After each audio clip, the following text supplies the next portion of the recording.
কথাটা বলেই মায়ের ফোন নিয়ে সেখান থেকে আবির ভাইয়ের নাম্বারটা ডিলিট করে ফোন রেখে নিজের পার্টস নিয়ে রাগে ফুঁসতে ফুঁসতে উঠে চলে গেছে। মেঘের এমন কাণ্ডে পাখি আর মায়া দুজনেই হাসছে, কিন্তু বন্যা স্তব্ধ হয়ে চেয়ে আছে মেঘের দিকে। আবির ভাইয়া কিভাবে রিয়েক্ট করবেন সেটা দেখতে ব্যস্ত বন্যা।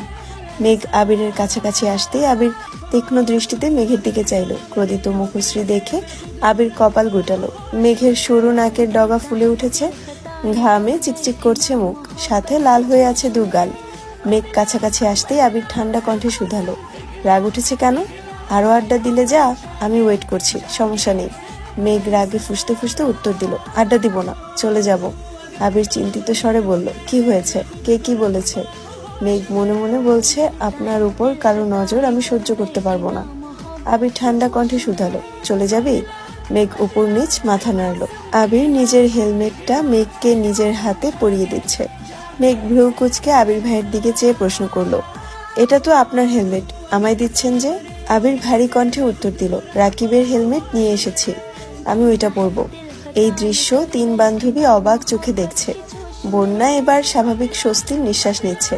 আবির ভাইয়া রিয়েক্ট করেনি সেই অনেক। পাখি হাসি মুখে বলছে, মেঘ ওনাকে পেলে সত্যিই অনেক হ্যাপি থাকবে, দোয়া করি মেঘ যেন ওনাকে পেয়ে যায়। মায়াও সঙ্গে সঙ্গে তাল মেলালো। কয়েক মুহূর্ত পর আবির বাইক স্টার্ট দিয়ে চলে গেল। ওরা তিনজন যে যার বাড়ির উদ্দেশ্যে রওনা দিল। আবির মেঘকে একটা ভালো মানের হেলমেটের আউটলেটে নিয়ে গেছে। মেঘকে লেডিস হেলমেট পছন্দ করতে বলে আবির সাইডে বসে আছে। মেঘ ঘুরে ঘুরে দেখছে। অনেক ঘুরে তিনটা হেলমেট নিয়ে হাজির হলো আবিরের সামনে। ছোট করে প্রশ্ন করলো, কোনটা নিব? আবির তিনটা হেলমেটের পাশে রেখে ভারী কণ্ঠে বলল, আমার জন্য পছন্দ করে নিয়ে আয়। মেঘ আহম্মকের মতো চেয়ে আছে, নড়ছেও না জায়গা থেকে। আবির কপাল কুঁচকে তাকালো, গম্ভীর কণ্ঠে বলল, কি বললাম আমি? মেঘ চুপচাপ চলে গেল। অনেক খুঁজে দুইটা নিয়ে আসছে।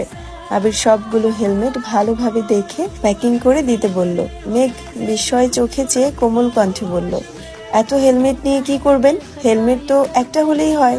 আবির চোখ রাঙিয়ে মেঘের দিকে চাইল। মেঘ সঙ্গে সঙ্গে চিবুক নামালো গলায়। মনে পড়ে গেল হেজাব কেনার ঘটনা। মনে মনে বলছে, কি মানুষ রে বাবা, আমি কনফিউজ হয়ে ওনার কাছে এনেছি আর উনি পছন্দ না করে সবগুলোই নিয়ে নিলেন। আমি যদি জানতাম উনি 5টাই নিয়ে নেবেন তাহলে আমি 2টা হেলমেটই বেছে নিয়ে আসতাম। হেলমেট কিনে বের হয়ে আবির ভারী কণ্ঠে শুধালো, কাচ্চি খাবি? মেঘ স্বাভাবিক কণ্ঠে উত্তর দিল, হাবিজাবি অনেক কিছু খেয়েছি, এখন আর কিছু খেতে ইচ্ছে করছে না। আবিরও আর কথা বাড়ালো না। মেঘকে বাসার সামনে নামিয়ে নিজের মতো চলে গেছে। মেঘ হেলমেটগুলো আবির ভাইয়ের রুমে রেখে ফ্রেশ হয়ে নিজের রুমে এসে রেস্ট নিয়ে পড়তে বসেছে। বেশ কিছুদিন চলে গেছে। মেঘের পড়াশোনার চাপ বেড়েছে। বিভিন্ন বিশ্ববিদ্যালয়ের আবেদন ছাড়ছে। ভর্তি পরীক্ষা ঘনিয়ে আসছে। পড়াশোনার ব্যস্ততার মাঝেও রোজ নিয়ম করে আবির ভাই অফিসে যাওয়ার সময় এবং রাতে ফেরার সময় বেলকনিতে দাঁড়িয়ে দেখে। আবিরও অফিসের কাজে ব্যস্ত হয়ে পড়েছে। চারদিক সামলাতে যথারীতি হিমশিম কাটছে। একদিন মেঘের কাচ্চি খেতে খুব ইচ্ছে করছে। তানভীর ভাইয়া নির্বাচনের কাজে ব্যস্ত, তাই ফোন দিতে সাহস হচ্ছে না। মিমের কাছে যেয়ে বলাতে মিম সঙ্গে সঙ্গে বলে উঠল, ভাইয়াকে বলো নিয়ে আসতে। মেঘ ঢোক গিলে বলল, আমি বলতে পারবো না, তুই কল দিয়ে বল। মিম ভয়ে ভয়ে জানালো, আমি বলবো। মিম টেলিফোন থেকে আবিরকে কল দিল। আবির রিসিভ করতেই মিম বলল, আসসালামু আলাইকুম ভাইয়া। আবির স্বাভাবিক কণ্ঠে উত্তর দিল, ওয়ালাইকুম আসসালাম, কিছু বলবি? মিম হঠাৎ বলে উঠল, আপুর কাচ্চি খেতে ইচ্ছে করছে। মেঘ রাগে মিমের দিকে তাকিয়ে দাঁতে দাঁত চেপে কিরমির করে বলছে, তুই আমার কথা বললি কেন? আবির কণ্ঠ ভারী করে প্রশ্ন করলো, মেঘ কোথায়? মিম মৃদু হেসে বলল, এখানেই আছে। আবির রাগান্বিত কণ্ঠে বলল, ওর কি ফোন নেই নাকি ও কথা বলতে পারে না? তোকে দিয়ে বলাতে হয় কেন? ধমক শুনে মেঘ সঙ্গে সঙ্গে চোখ বন্ধ করে দুহাতে কান চেপে ধরলো যাতে আবির ভাইয়ের বাকি কথাগুলো শুনতে না পারে। আবির গম্ভীর কণ্ঠে পুনরায় বলে উঠল, ওর কাছে ফোন দে। মিম ভীত স্বরে বলল, আপু চোখ কান বন্ধ করে বসে আছে। আবির দীর্ঘশ্বাস ছেড়ে রাগে হজম করে বলল, ওর কান থেকে হাত সরিয়ে ফোনটা ওরে দে। মিম যথারীতি তাই করলো। মেঘ ভয়ে ভয়ে ফোন কানের কাছে নিল। কিছু বলার আগেই আবির ঠান্ডা কণ্ঠে জিজ্ঞাসা করলো, কাচ্চি কি এখনই আনতে হবে নাকি ঘন্টাখানিক পর নিয়ে আসলে হবে? মেঘ বিস্ময়ে চোখে তাকালো মিমের দিকে। ভেবেছিল না জানি কত বকা খাবে, কিন্তু ঘটলো পুরো উল্টো। মেঘ স্বাভাবিক কণ্ঠে উত্তর দিল, পরে আনলেও হবে। ঘন্টা দুয়েক পর মেঘ রুমে বসে ইয়ারফোন দিয়ে গান শুনছিল। এর মধ্যে আবির বাসায় এসেছে। গানের সাউন্ডে বাইকের শব্দও শোনেনি মেঘ। আবির মিমকে 2 প্যাকেট দিয়ে বাকি একটা কাচ্চি প্যাকেট নিয়ে মেঘের রুমে গেল। হঠাৎ আবির ভাইকে দেখে মেঘ ভূত দেখার মতো চমকে উঠে কান থেকে ইয়ারফোন খুলে ফেলল। আবির কাচ্চির প্যাকেট মেঘের দিকে দিয়ে শক্ত কণ্ঠে বলল, তোর ফোনটা দে। মেঘ ভয়ে ভয়ে ফোন এগিয়ে দিল আবিরের দিকে।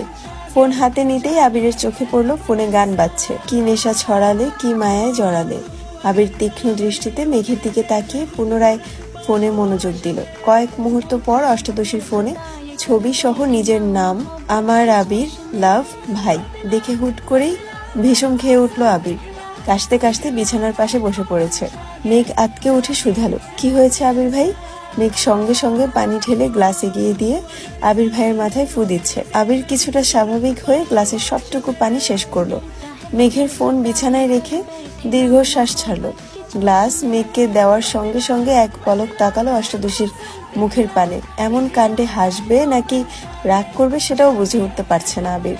কিছুক্ষণ বসে উঠে যাওয়ার সময় গম্ভীর কণ্ঠে বলল, আমার নাম্বার তো তোর ফোনে আছেই, তাহলে মামুনিকে দিয়ে মিমকে দিয়ে কেন কল দেওয়াতে হয়? তুই কল দিতে পারিস না? মেঘ জিহ্বায় কামড় দিয়ে মাথা নিচু করে দাঁড়িয়ে আছে। 2 পা এগিয়ে আবির পুনরায় থমকে দাঁড়ালো।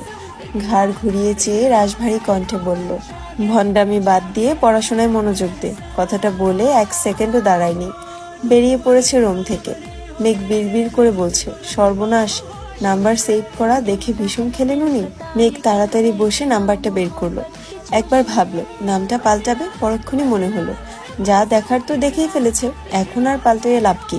মেঘ ছবিটা দেখে হাসছে আর বলছে, আহারে, কবে যে নামের পিছনে থেকে ভাইটা সরাতে পারবো।